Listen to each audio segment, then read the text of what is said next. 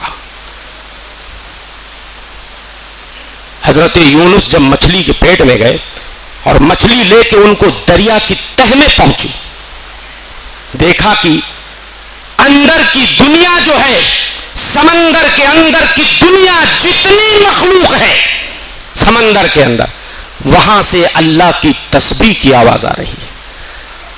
حضرت یونس نے مچھلی کے پیٹ میں اللہ کی پاکی بیان کرنا شروع کر دیا.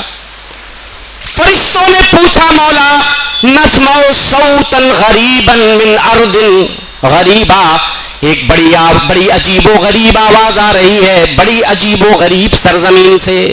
وہ آواز نہ زمین سے آ رہی ہے نہ آسمان سے، بڑی عجیب و غریب سرزمین سے آ رہی ہے. اللہ نے فرمایا میرا بندہ یوسف جو مچھلی کے پیٹ میں ہے اور مچھلی دریا کی تہ میں ہے، وہاں سے وہ میری پاکی بیان کر رہا ہے. ہر چیز کائنات کی اللہ کی پاکی بیان کرتی ہے. اللہ کی عظمت، اس کی بڑائی آپ جاننا چاہتے ہیں؟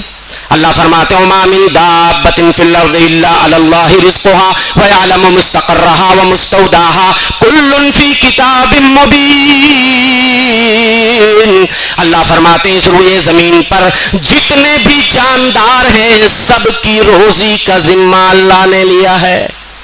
ہاں، سب کی روزی کا ذمہ اللہ نے لیا ہے، کسی کو وہ بھوکا نہیں سلاتا.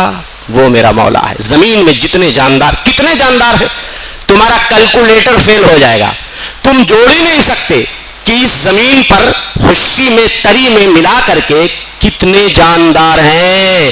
سب کی روزی کا ذمہ، اور صرف روزی ہی نہیں، وَيَعْلَمُ مُسْتَقَرَّهَا وَمُسْتَوْدَعَهَا، کون سی مخلوق کہاں پر قرار پکڑتی ہے، کہاں پر پناہ لیتی ہے، کہاں پر رات گزارتی ہے، اور مرنے کے بعد اسے کہاں پہ سونپا جائے گا.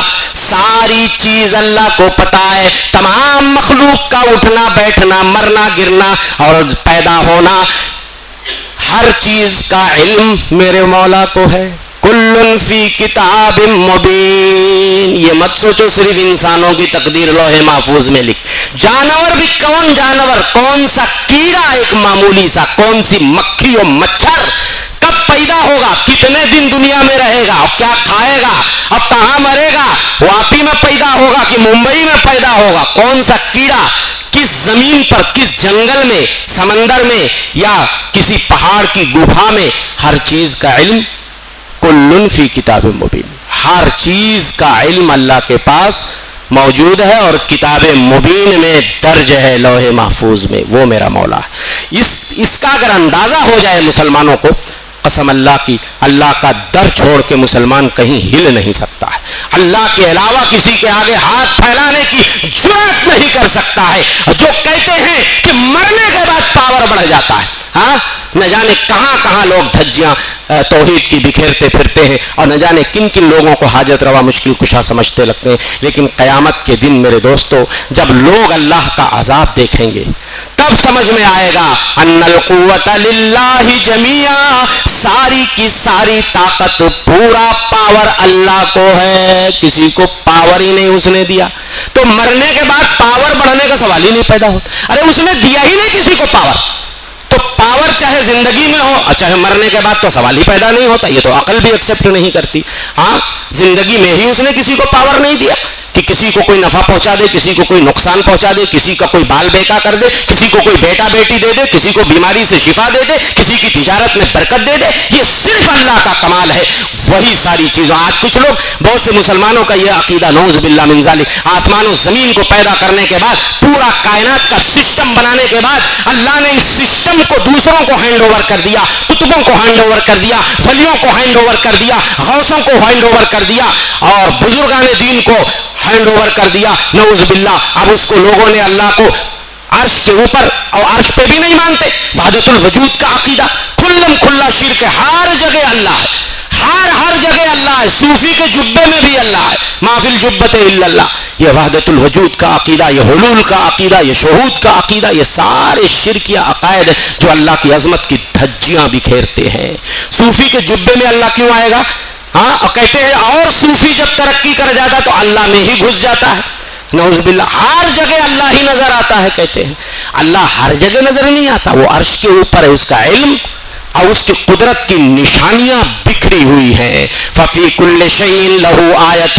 کائنات کی ہر چیز میں اللہ کی قدرت کی جھلک ہے. اللہ نہیں ہے، اللہ نہیں ہے ہر چیز میں، اللہ کی قدرت کی جھلک ہے. تدل علی انہ واحد.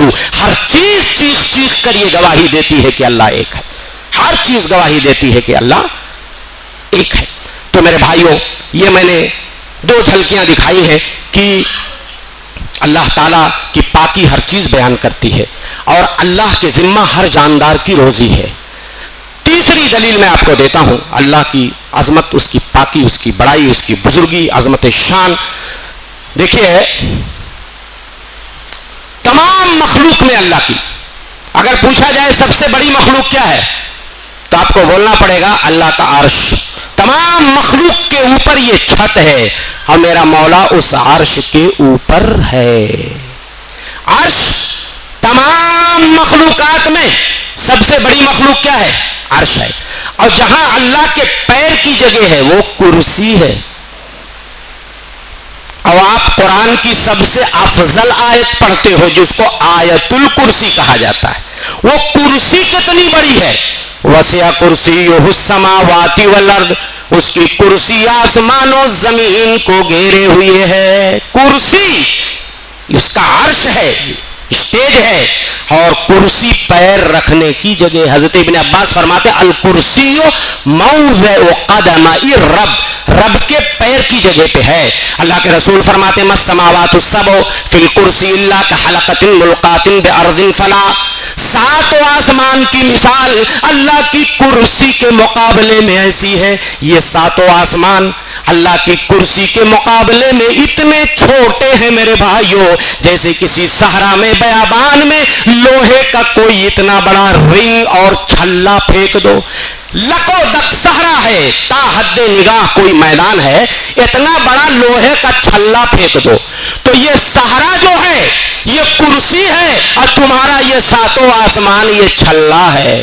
اور جب آپ کرسی کو کمپیئر کرو گے اللہ کے عرش سے، جب کرسی کو کمپیئر کرو گے، مقارنہ کرو گے عرش سے، تو عرش کتنا بڑا ہے.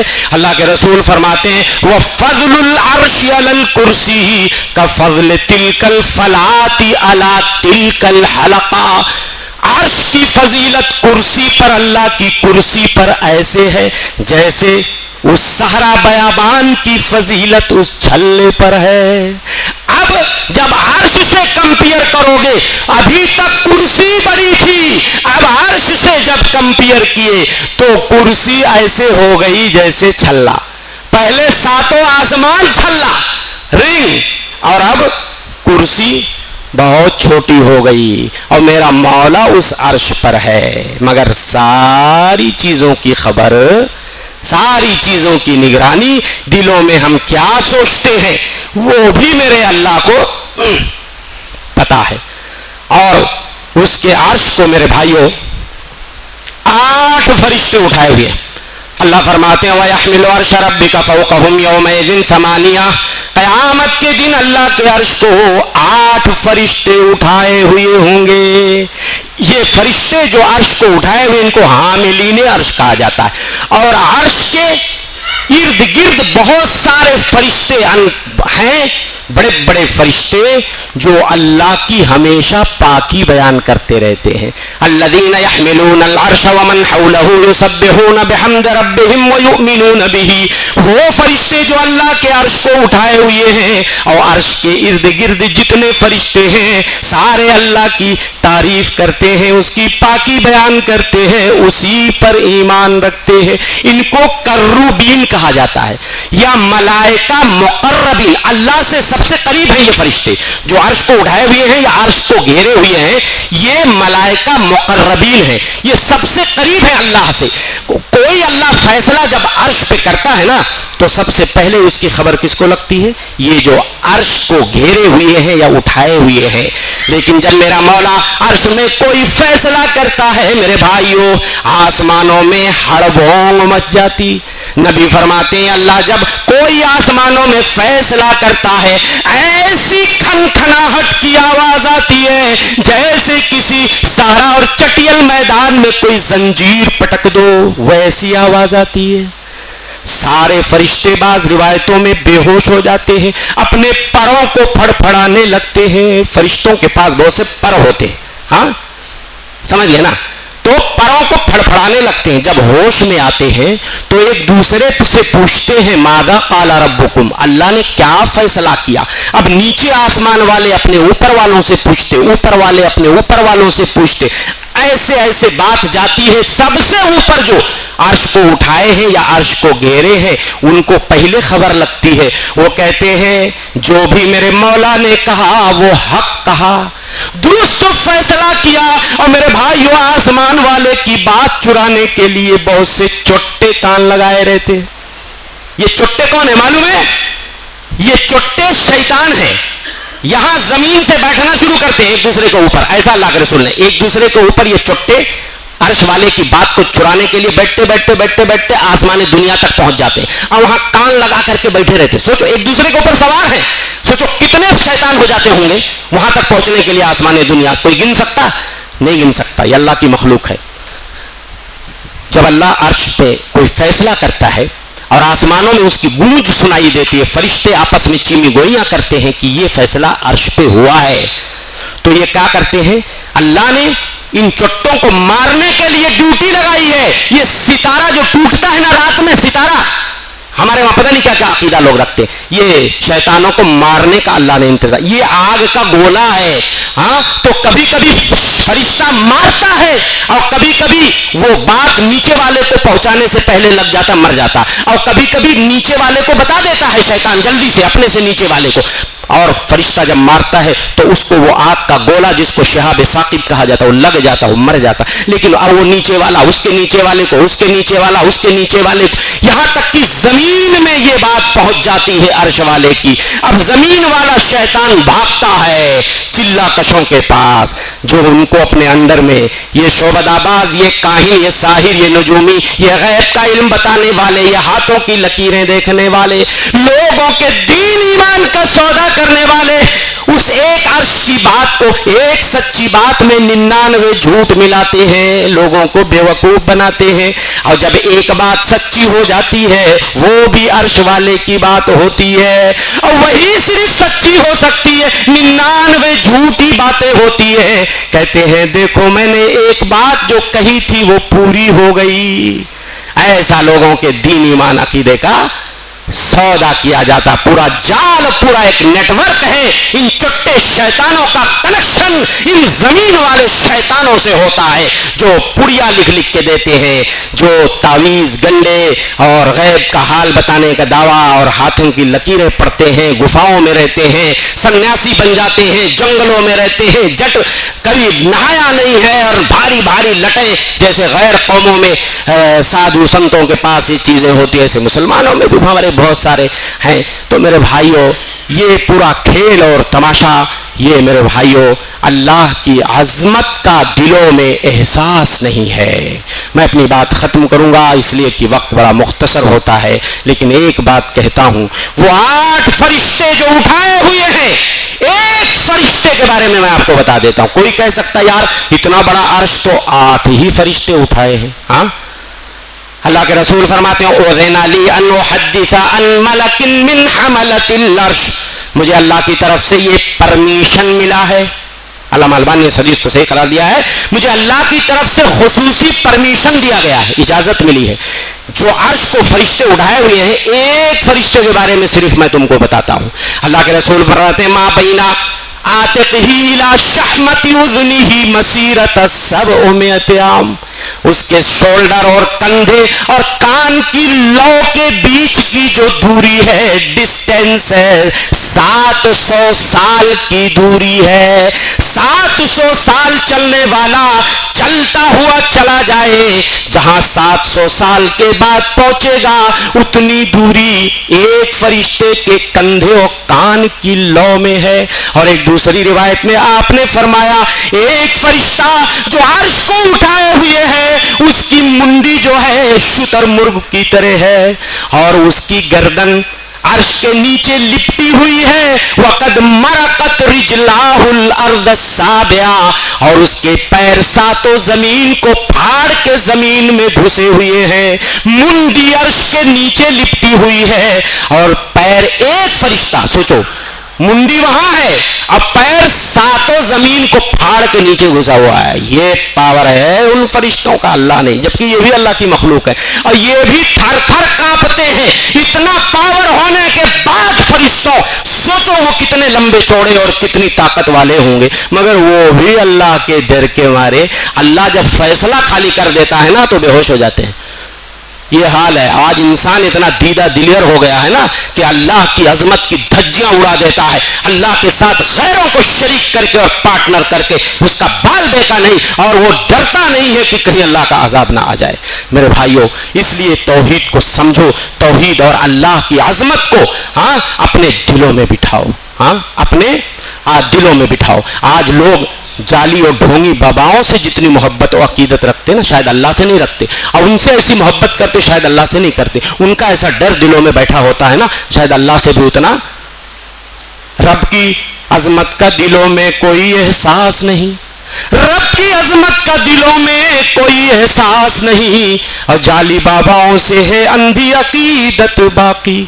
اس لیے میرے بھائیوں، توحید کو سمجھو، توحید کو اپنی زندگی میں نافذ کرو۔ اس لیے میں زیادہ بات نہیں کہوں گا، اللہ تعالیٰ سب کو توفیق دے کہ ہم اللہ کی عظمت کا ہمارے دلوں میں احساس ہو۔ تفصیلی اگر آپ